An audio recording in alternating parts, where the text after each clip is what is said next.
Hi, I'm Brett Johnson, former United States Most Wanted cyber criminal, now good guy, and host of The Brett Johnson Show. Today's episode is episode number 87, Justin Raines, Prison Politics on The Brett Johnson Show, when we come back.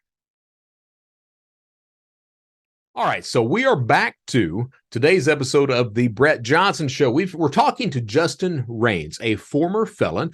We're talking about how he turned his life around.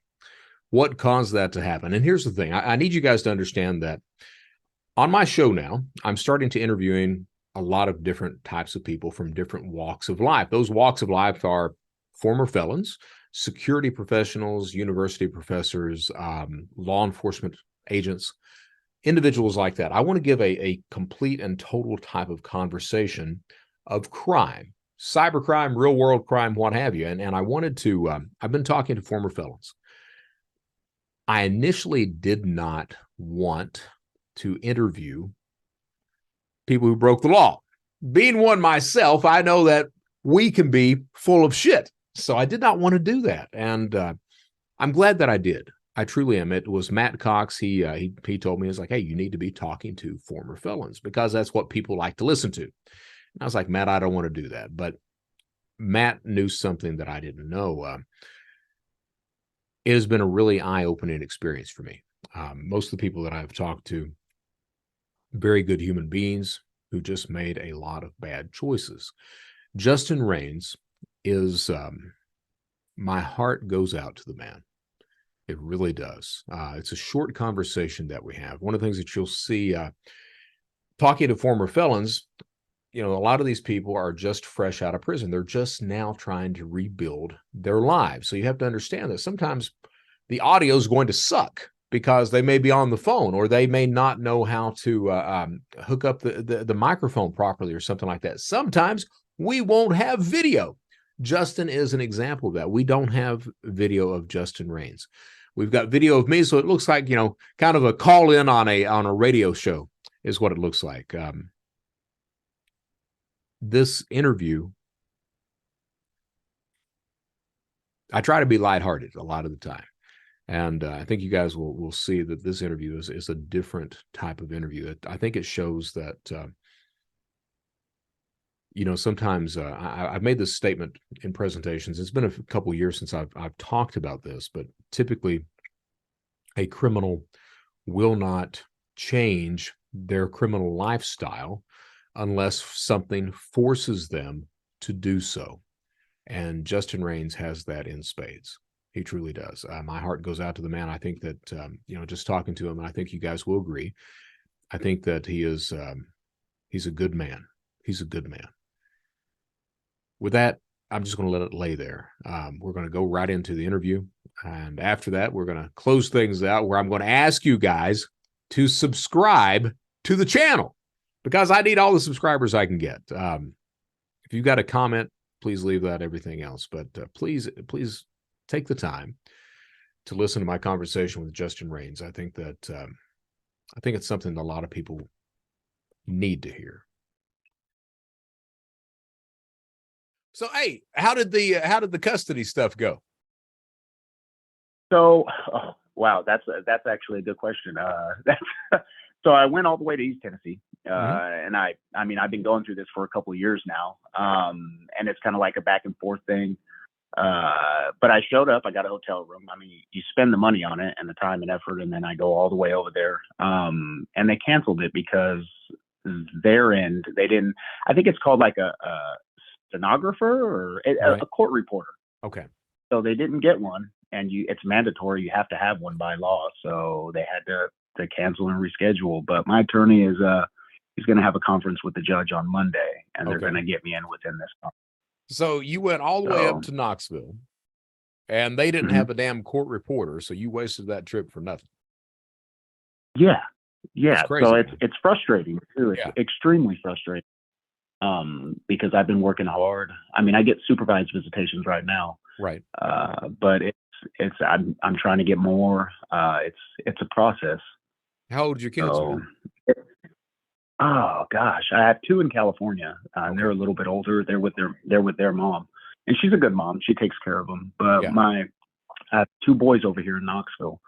Silas, and he's 7, and Wyatt is 5. All right. So That's a good age. yeah, that's Yep. yeah, they're fun. Silas, he's a little meaner. He's he's a little more he's a little more stubborn. He's still got some resentment, it seems like, I got you. which is it's understandable. Yeah. How long were you Um, away from him?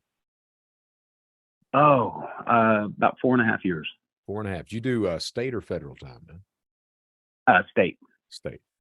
Yeah, I mean that's I mean, you can understand that 7. I mean, he's 7, so you've been away from him for a good length of time. Yeah, I mean, you can understand that resentment, but hopefully he'll grow out of that. As you interact with him and get to be part of his life and everything else.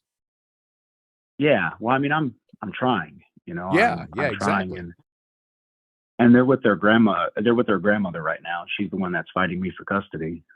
She's not trying to let him go. Right. What's weird is she had filed when I'd gotten out. Like, I worked really hard to get out, and I paroled early. I got out on paper. Okay. And like, I had this plan, and she filed just before I had gotten out, and that kind of hits you hard. That kind of Yeah. like a punch in the chest. And by the skin of my teeth, like, I basically did the jailhouse thing. I went to the law library and I paid somebody. I paid this clerk that worked there. I said, "Hey, look, man, I got fucking $40 worth of chicken and tuna pouches for you if you file this paperwork for me." He was like, "Run it," and Right. and he did the paperwork and filed this motion for me to halt all proceedings, and it got sent to the wrong courtroom. Oh, dude. But they still noticed that I tried to file something. Right. So they recognized it, and I made the court date, but which was the trial date, and I beat everything on trial, and because they were claiming all kinds of crap, and I beat it. I was found not guilty, but the fact that I was in a halfway house and had no housing for my kids, they wouldn't give me my kids, so they stayed with the grandmother. She got custody. Right. But they left it open for an appeal. My attorney, I had a paid attorney, so he went ahead and filed the appeal. And right when it was about to be heard, and I had all of my stuff, my parenting, I had my all of my things that I had to do that was for the courts. They filed for adoption, and that's a loophole, which isn't fair. You know what I mean, Right. Brett? It's not fair that Right. that somebody can do that. You can work and jump through the hoops and do everything that the courts would ask, and they can just, by loophole, when you file for adoption, everything gets bound over to a different court, and you have to start the process all over. So she filed for adoption. That's not been granted yet, certainly, right? No, I'm fighting it. Obviously, Okay. I'm opposing it, and it's going to go to trial once again. Has she And, talked to you about this at all or anything? No, she won't speak to me. She's extremely mad at me, which is understandable. It's just, Well, there's nothing. Justin, if you don't, I've not asked you, man, and I was thinking about this earlier. I've been talking to former felons, and one of the things that you don't really do is you don't ask somebody what are you in for. But hey, man, I got to ask you, what did you do that got you sent to prison? Yeah. Okay. So that's kind of a long story. You got a little bit of time? Dude, I got all day. You got all day? Yeah, I know. Okay. So, I'm originally from California. Okay. And I was a pot grower. I grew pot. I lived in Northern California. I'm from Southern California, but then Northern Humboldt. Yeah, Okay. Humboldt County, a small town called Alder Point. Okay. It's Southern Humboldt is what they call it. But anyways, I had family that had lived there and stuff like that, and I did some time in California. And when I'd gotten out, I didn't really have anywhere, nothing to do, and they were like, "Hey, come up here with us, and maybe get on your feet." So I did the normal thing, and I got on my feet, and I ended up doing pretty decent. And then I ended up getting some land in Oregon and growing pot up there. And I was, the prices weren't very good, and right. And my wife, she had said, "Hey, do you know how much this stuff is worth in Tennessee?" And I was like, "No, I've never even left the West Coast before." And she had lived in Tennessee for a lot of her life. She was from Yeah. California. We were high school sweethearts and stuff. And I basically loaded up my truck and a little bit of weight and came over here. And I ended up So 3 years later how had a much good how much was market. how much is a pound going in Oregon? In Oregon, it was probably about $700 at that time. That's pretty damn cheap. I mean, that's Mexican prices right there. Right, and that's I mean that's for really good like greenhouse medical grade. That was $700 a pound. That's all we could get for it as a grower, as a farmer. Okay. Unless you're growing phenomenal like amounts, it's pretty hard. You know, your penny Right. pinching and stuff like that. You're So- not making millions of dollars like everybody says. So The how much millions you is in making the it? dispensary. How much is it going a pound in Tennessee?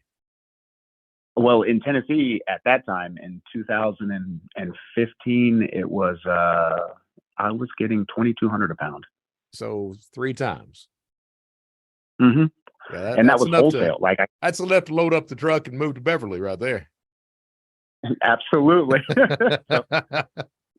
So years later, like, and I had done this, so I found the market and I'd undercut everybody and started selling them for 2 and then 18, and then lo and behold, 50 pounds every week for 3 years. I was doing really good. Right. Had multiple properties, had a couple houses here in Tennessee, and I mean, eventually you get caught, Yeah. So I got caught, and I think they busted me with 21 pounds, guns, money, and I was in a school zone. And I bailed out, got an attorney. Okay. A couple weeks later, I got in a fight at a bar, got arrested for aggravated assault, and I'm already a previously violent felon, from the West Coast. And so I bonded out of that. And then it was a fight. Like they were trying to give me like 20 something years. Now, were And, you feds I looking at you? Was that federal or state at that point? No, well, the feds wouldn't pick it up because in Okay. Tennessee it wasn't over. It has to be over 90 pounds in Tennessee. Okay. Gotcha. So, and the gun was a legal gun. It wasn't stolen, and I had paperwork saying that it was All right. purchased by. I basically worked the system and had everything in line, even though I wasn't supposed to have a gun. So they didn't charge me that, and I fought that for about a year and a half. Mm-hmm. And I paid a lot of money to this attorney. I obviously kept doing the same thing I was doing. Right. And in the end, they gave me 10 years of probation. Okay. And part of the deal was you have to leave the state of Tennessee and never come back. Like they don't want you here in Tennessee. They don't want people like you. So I got my deal, signed Tennessee on it. had enough of you. Yeah, I walked out of that courtroom super happy, yet I still continued to do the same thing. And Right. I was waiting for my transfer, I just had to get that little bit more money. Right. And like 6 agencies kicked in the door, when I had a pack delivered, and I got caught with 38 more pounds, 2 more guns, money. And that was, they indicted me, obviously. They sent it to a grand jury, came back with a true bill. They revoked me. And I got to go upstate for a 10-year sentence. Well, it was 12 years altogether, but 2 of it was ran in. So Okay. So, hey, now let's be honest. I mean, I've known pot growers, and you guys are not bad folk. You know that too. I mean, so why? I don't know how else to say it. I don't want people to think I'm trying to say crime's all right, because I'm not. But I'm wondering why the grandmother is pissed off at you being a pot grower. yeah, it's so while I was in prison, so I had a family, wife, kids, house. I was their only means of support. I took care of them. I made promises, when I married Renee, that I would take care of her through anything. Anyways, when you commit crimes like I did, you're breaking promises, you're putting your whole family at risk. And I did that. I put them at risk through my own selfish wants, which was money. Right. It was all fueled by money, which was, I was accustomed to that lifestyle. So as a result of that, when I went to prison, I basically left her with 3 months worth of paid bills and thousands of dollars, not very much, here's $7,000, you know what I mean? Yeah. And a paid for vehicle, and just basically, I left my family on her own. So when she blew through that money, and then hardships and then having nowhere to go. And essentially, my wife dropped her kids off at her aunt's house and then she went and hung herself, And Oh, geez, dude. yeah, so and you got to deal with that shit, while Yeah, you're goddamn, incarcerated. man. You were locked up when that happened? Yeah, yeah. Jesus, And man. then so you're sitting in prison and you're fighting for everything. Yeah. You're fighting for everything to get out too, and you got this huge plan. And then something like that happens, so you basically try to gather yourself and make a new plan. Yeah. And I've just been scrambling to get my kids, make life happen the right way, because I don't really have any room for error anymore. And her mom is obviously pissed at me. She lost her daughter. Yeah. Hell, I'm pissed at me. It's hard to, you can get forgiveness from everybody and they go, oh, well, it's okay. This happened. You didn't do it, this and that, but you're going to blame yourself. Oh, I mean, You know? always. I mean, I Yeah. blame myself every single day. I don't even know what to say about that. I'm listening to you talk, and Yeah. it's absolutely obvious that you're contrite, that that you feel guilt, that Yeah.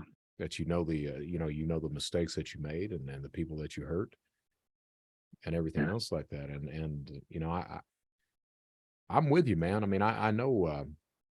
I've got two stepsons and I love the shit out of them. But, Yeah. when I was breaking the law, I screwed up. How I got arrested 3 weeks before I was set to be married to this woman. And she didn't know what I was doing for a living at all. And, I caused a lot of pain with her and everything else. To come to terms with that, like I'm hearing you come to terms with that. I mean, that's a really large pill to swallow. And a lot of people, Yeah. will never come to terms and accept that type of responsibility like you're doing. Yeah. And I had to. the thing is, I had to be responsible. Yeah, yeah. But go ahead. Go ahead. No, the thing is that I can understand the mom being upset, but at the same time, she's got to understand that, hey, her daughter loved you. Yeah. Her daughter loved you, and you had two children together. And I am confident that her daughter, if she knew the way that you were responding to this and the way you've accepted responsibility and everything else, I know that her daughter would want those children to be with you. There's not a doubt in my mind about that. As long as I was doing the right thing. Right. Right. As long as I was doing the right thing, because I mean, it's not really, I feel like it's not about me right now, because I know it hurts and everything and all that's happened, but I try to see it for, how did the kids feel? You know what I mean? What have they had to go through? They lost their dad and then their mom, and they were left with nobody. You know what I mean? So I try to look past how I feel about the situation and just try to move forward. And what more can I do? How long have I they remember been the with last, since just before I got out. So coming up on almost 2 years now. 2 years. Okay. Man, so it's really something to think about too, because it's almost like the last words that Renee spoke with me. I still remember it. She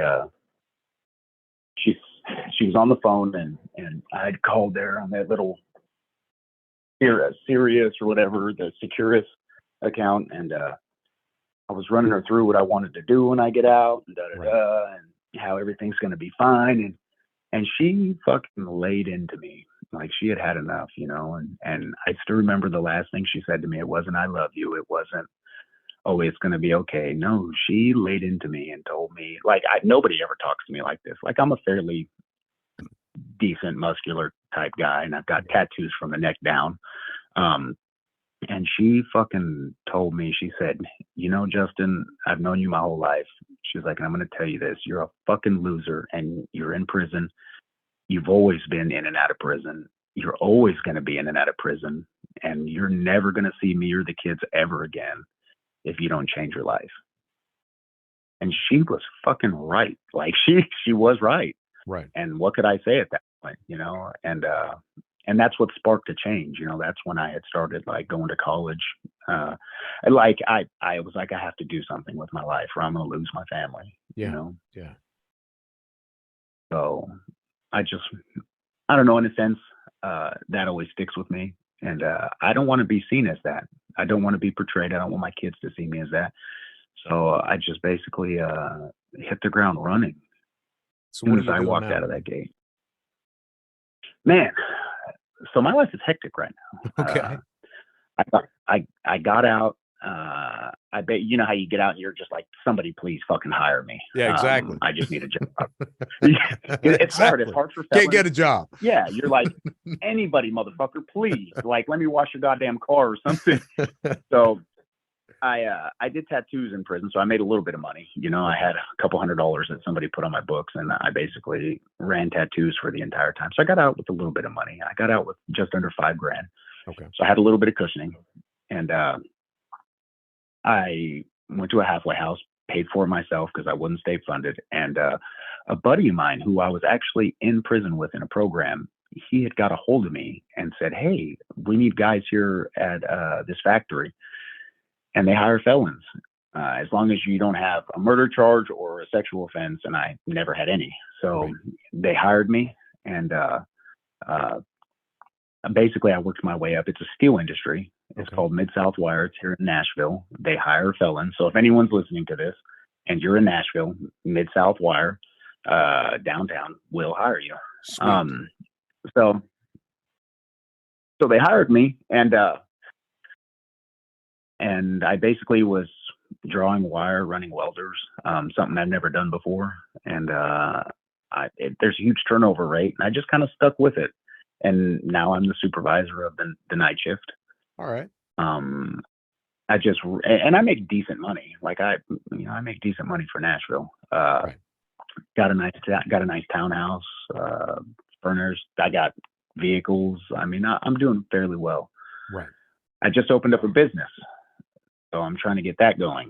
And what kind of business you open? It's called One Way Logistics LLC. So it's going to be a trucking company. It's already got approved. We just got all of our paperwork back. I got to go and open up a bank account. So basically, I got to get funding for it. And I got all kinds of people reaching out, like investors, trying to get a piece of it. Oh, we'll get you trucks. We'll get you this. I have really good credit. I've built it since I've gotten out. So we're basically going to do hot shot trucking. For now, starting off, there's companies here in Nashville that will pay you really good money to do it. Okay. So I'm about to change it up and kind of take a risk, you know. I was in the transport. Yeah, I was in the transport business before I went to prison, but I was, transporting the wrong goods. So I figured I'm just going to go ahead and keep doing that. Well, yeah, you know the business. You're just going to do it legal wise.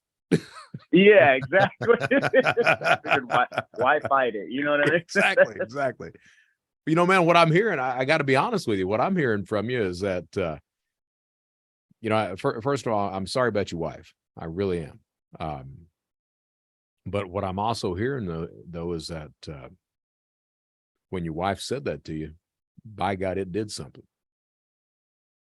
You know? I mean, that's what I'm hearing. She backhanded the shit out of me is what she did over that phone. Yeah. Oh, maybe that's what I needed. I mean, I'd tell you that's what I needed, you know. I just, you certainly got out. I mean, you got a job. Had you held gainful employment before that point or not? No, I'm going to be honest with you. No, I had a business, but it was just to filter my money through. Hell, I hadn't worked. The only thing I ever did was grow pot, which is work. Right. Hey, but that's the thing. I was on an interview a couple of days ago, and then this guy had no idea, that criminals work. He was like, "Oh, you guys got it easy. You guys are lazy." And I was like, "Dude, real criminals are not lazy."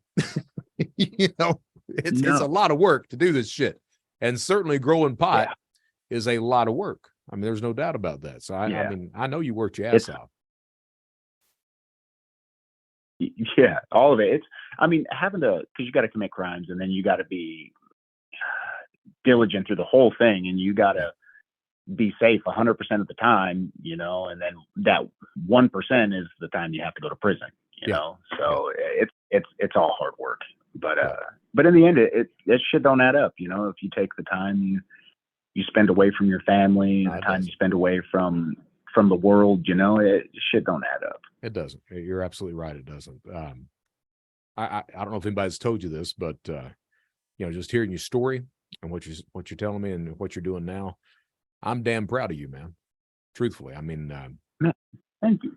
that's something. Thank you, Brett. That story that you've told me, and you know, I absolutely believe that you deserve to have your sons there. I absolutely believe that, and I think it's important that your sons see that. You know Yeah. that they see how their dad has been able to turn his life around and be a productive, good citizen. You know, it's we get this rap too many times of you know, once a criminal, always a criminal, and that's absolutely not the truth. You know, if you decide to change, Yeah. and you can absolutely make that change happen. Right. You know, You know, yeah, I agree 100%. You know, I got in and out of prison here, when I was in, when I was out. I stayed in touch, and then I went to the halfway house. So you see some guys that you did time with, right? and out of all of the guys I did time with, there's only 3 of us who are still out after 2 years. 3 of us. I am right there with you. I was locked up in I was in Fed. I served time in Big Spring, Texas. Well, I escaped from Ashland, Kentucky. Then they sent me to Big Spring, Texas, and served out at Fort Worth. Oh, gee. Yeah. So when I was at Big Spring, West Texas, met this guy. Dave Hupper was his name, and I mean, like a brother to me, absolutely like a brother. And this guy had been he got convicted for giving terrorist support and fake passports and all this other bullshit. He got like 4 years, so he got out before I did. And he used to ride through Alabama with the Bandito motorcycle gang. So I got out, and it took me a couple years to you know, to get on my feet, to start making a living, to do the stuff I'm doing now. And he reached out to me. This guy did. Met him here in Birmingham. Had breakfast at like 7 o'clock in the morning. He pulls up on a motorcycle, and man, you could tell right there he was out of it. I mean, completely out of it. So we're having breakfast, and he's shaking everything else. He's like, "Can you tell I'm high?" And I'm like, "Yeah, Dave, I can tell you're high, man." He's like, "Yeah, I'm on meth, man." I'm like, "Yeah, I can tell you're on something, dude." And long story short, man, that son of a bitch, he got sentenced within a year of seeing him. He was sentenced to 35 years for transporting meth across the Mexican border back and forth between West Texas. His out date right now, I think is 2043 is his out date. And that's the story of most of the people that I was incarcerated with. They were back in. I mean, I violated probation, went back for a year, but most everybody ended up with, you know, another long stint that I knew and hung out with. And you know, to be able to turn your life around like you're doing, and you've got a business, a job. I mean, dude, that's I don't think people really understand how difficult that is, being a felon, and just you know, how hard you have to work to do that. I mean, you've got to really want it to be able to be a success like you're being right now. You have, and I mean, you know, because you were incarcerated, you know, you did your time, you got, everybody is looking at you, waiting for you, and expecting you to mess up everybody. And they can say, "Oh no, we don't." Everybody, though, it doesn't matter. Must be, and there's a reason, because you've been a fuck up your entire life, like I was, and they're waiting for you to fall. Yeah. So it's really dehumanizing. You know what I mean? Like it is. You feel like you're a part of this category, you know, and you're trying to break away from it, and you're trying to prove everybody wrong, you know. Really, it's I think I was really trying to prove myself wrong. Like, hey, I'm not that guy that I lied to myself and told myself I had to be. Right. You know, so I had to convince myself that I could really do this, and all I had to do was just actually do it. Like, I had to just put in the work, man. And if I gave it my 100%, and if I fail, I failed. But fuck, at least I tried, you know. Because I never actually really tried. I mean, that's the thing is, because you said that I'm a lot of the same way. I mean, my competition is me. I want to make sure I don't want anybody saying that shit about me anymore. I want to prove to myself that I can do it. Um, and when you become your own competition like that, it makes a difference. I guess you're a lot like I am, man. I mean, serving time, you get to the point that after a while, you don't really give a damn what somebody else thinks of you. It's what you think of you. I know that's right. Yeah, it's because you gotta look at yourself. Yeah. So it's at the end of the day, it's at the end of the day, that's who else do you got? That's it. That's it. And you can't rely on anybody to do the work but yourself. Yeah. So hell, I got to the point where my fucking parole officer won't even text or call me back. So I said, well, goddamn, you ain't any help. Once they figured out I'm not trying to mess up or anything, Yeah. You can't now. If I send out a text, hey, I need to go here, I need to do this, I need to go across the state, they just give a thumbs up. That's it. just send you the emoji thumbs up. That is it. That's all I get. Yeah, it's a good spot to be in, though, man. Yeah, absolutely. Yeah, it feels good. It feels good. It's trust. No, I appreciate it. And hey, this is one of the better conversations that I've had. Truly, I've talked nice. to. I think I've talked to 6 or 7 different former felons now. I talked to one cat that claimed he was a trafficker, and I can't even air that interview. He talked to me for 2 hours and didn't say anything. Talked more than any human being on earth I've ever seen not to say anything. And I can't even air it. He claimed the only thing he had ever done was get convicted of a federal misdemeanor. And I'm sitting there going, federal misdemeanor? What the hell are you talking about, man? It's two conflicting things. Like that doesn't make any sense. Exactly. So, but I've talked to some decent people. But I mean, you are. I did this. I tell you what, I did this show. I had this idea that a friend of mine, his name is Matt Cox. He runs the True Crime channel over at on YouTube, and he's got a hell of a big following and everything. If you want to meet him, I'll introduce you to him. But I've been on his show a couple of times, and I'm teaching him how to be a public speaker. He's teaching me how to be a YouTube guy. And he calls me up one morning at 7:00, and we're talking. He's like, "Man, you really need to talk to former felons." And I was like, "Matt, I don't want to talk to any former fucking felons." And he's like, "Why not?" And I was like, "Dude," I was like, "Man, I don't want to hear any bullshit stories. I don't want to hear any, bragging about stuff." I said, "I don't want to hear that shit." And he's like, "Man, that's the only way you're going to make money." So I came up with this idea. I drove down to Tampa to see him, and I'm sitting there talking to him. I was like, "I got an idea." And he's like, "What?" And I was like, "Well, what I'm going to do, I'm going to call it Prison Politics.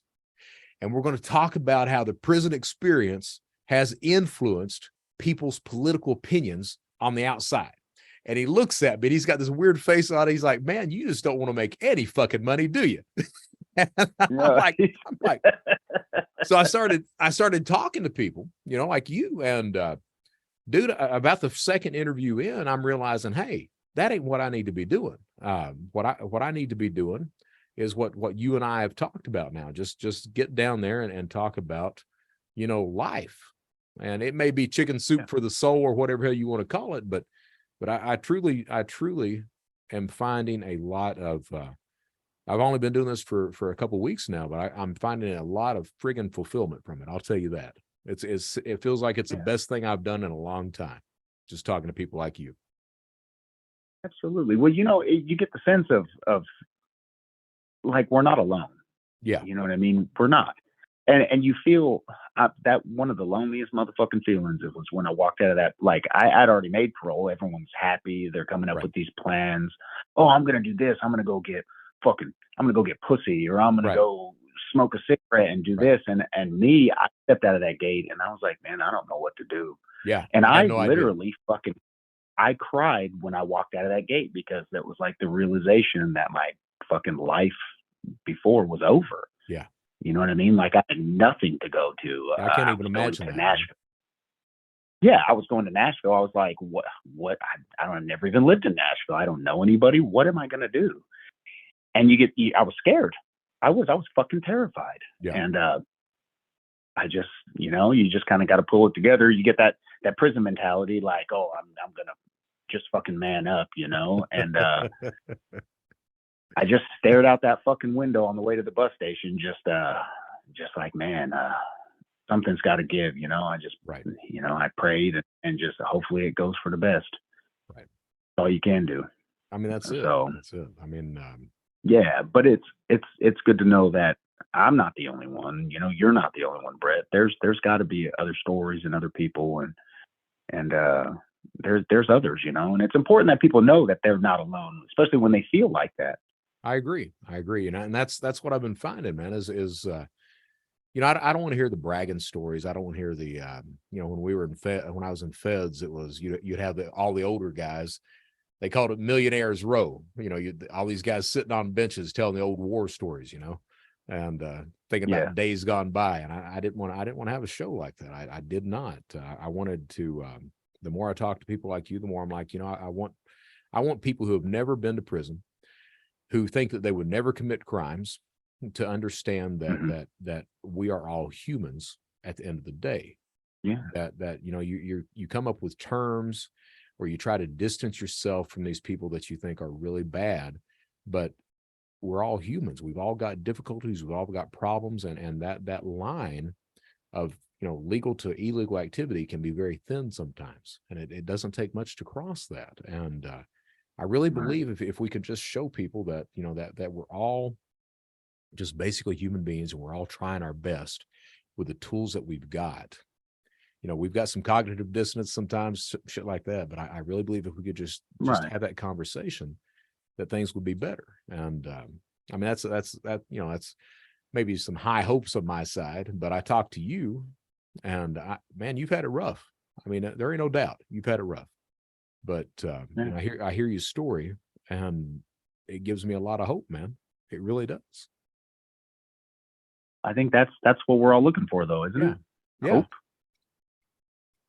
I mean, really, it's how are you?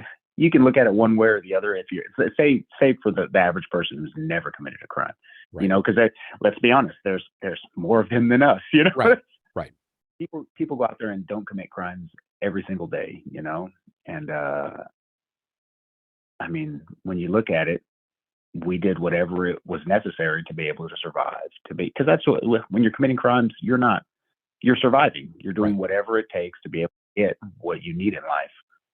And that's what we did, and we're doing the same thing now, just in a different manner. You're right. Some people look at adversity and they're like, oh, it's adversity. Oh, it's horrible. Like, you got to embrace that shit. Like, I love adversity, and I take it and I live in that moment. I live in that pain because that's what drives me. That's it. That's it. That's what keeps me going. So, Justin, how often do you get to see your sons? Every other week. Every other week. Every 2 weeks. I'm about to see them tomorrow. I was about to ask, what are you going to do with them tomorrow? Oh, so Silas, the older one, he's been on this whole Nerf gun kick thing. So I'm on that Nerf gun kick thing. You know what I'm saying? I love it. So I looked these guns up, and they got them down the road over here. I'm gonna go pick them up. And Silas can be real. Like he wanted the squirt guns first. We got squirt guns, and he shot me right in the eye, like point blank with that thing. I said, "Hey, please don't do that." He did it again and laughed. And really, I couldn't do anything but kind of smile and be like, "That's all right." So I'm gonna get these Nerf guns, but I got something for him this time. They got like it's like a motor powered one, and it looks like something Arnold Schwarzenegger would hold, and it's got this big rope of Nerf. Yeah, so I'm gonna get him 2 regular ones, one for each of them, and then I'm gonna have this motorized thing. So when he shoots me in the face with this thing, I'm just gonna dump the whole area. So I got eye protection for them and everything for that moment. All right, man. All right, I love it. Well, Justin, I tell you what, man, you have no idea how much I appreciate and how much I've enjoyed this conversation. Truly. Oh, I appreciate it, man, and I'm proud of you, Brett. You've come a long way. I'm sure you hear it all the time, but you're doing something. You're trying to spark change. You're bringing about change. You're giving people hope. And that says a lot, not only about people in general, in our situations, but you as a human being, you know. Thank you, man. Thank you. And that's really good. And I think it's a blessing that I was able to speak with you, man. No, hey, if you don't mind, I'll bring you back on again sometime. I want to make sure I want to follow this up with you kids, and I want to hear about it when you get your kids back and everything. Absolutely. Yeah, it's going to trial. And like I said, I'm right. fighting it all the way, man. I'm not giving up. Well, so and next time, maybe we'll figure out how to do a video. That would be amazing. Yeah, we'll do video next time. But dude, again, thank you so much. All right, so that was Justin Rains on the Brett Johnson Show. You know, I listened to that the conversation, and as it was going on, my heart goes out to Justin's children, to his wife's mother and their family, to Justin himself. I mean, it truly just a very tragic thing to happen. And, you know, at the end of the day, it boils down to, do we really believe that people can change? And if we believe that, do we really believe in the concept of forgiveness? And, you know, Justin's wife's family, I don't know how I would respond in the same situation, maybe very similar to that. That being said, I think that Justin is a very good man, and I think that I think he can be a very good father. I think he is a very good father. I hope the man gets his children. I really do, because they need to be with their father. I do, and I understand the heartache and the pain that Justin's former wife is going through. It's a situation that it's just tragic all the way around. My name is Brett Johnson. This is the Brett Johnson Show. I would ask you guys to take the time out to subscribe to this channel. If you don't, I understand it. This is not one of these upbeat episodes, but I would ask that you take the time out to subscribe. Let me know what you like, what you don't like about the show. If you've got any ideas for guests or anything like that, shoot them over to me. If you don't like something about the show, shoot it over to me. I appreciate every single bit of feedback that I get. So we're going to close out this show. How do we close it out? We close it out the exact same way every single time. Stay safe, stay secure, stay vigilant. Most importantly, understand this is the Brett Johnson Show. At the end of the day, just do the right damn thing. I'm Brett Johnson. Thank you so much for listening. Until next time.